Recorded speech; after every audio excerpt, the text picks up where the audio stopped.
Before I became Poet Laureate and was really a public advocate for poetry, I've spent my whole career as an educator working with students K through 12, teaching poetry, publishing work, and performing it. I think people underestimate how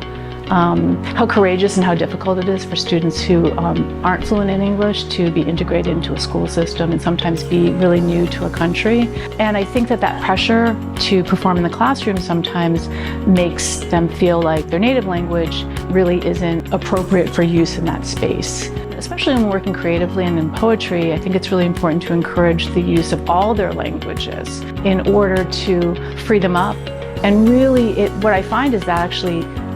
once they're back in touch with their impulse to express themselves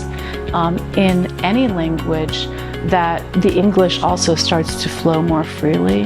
because they get kind of unlocked. They get separated from that pressure to perform and to learn the language. So if you ever write a poem and you also like to draw, that's a wonderful way to combine your talents. And if you write poetry on your own and you speak more than one language, you should definitely be using both of your languages in your work. I was really excited to have her acknowledge, incorporate, and celebrate the bilingualism of so many of our students, and allowing them, encouraging them to include Spanish words in the collaborative poem,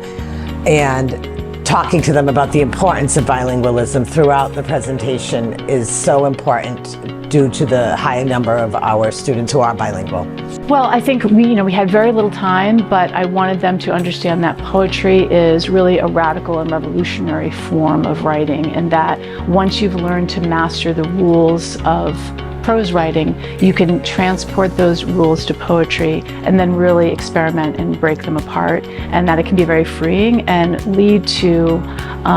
kind of new insights into self-expression and how to use and play with language. So to really understand that poetry is not written by a bunch of dead people, but that it's actually quite radical and liberating in terms of modes of expression.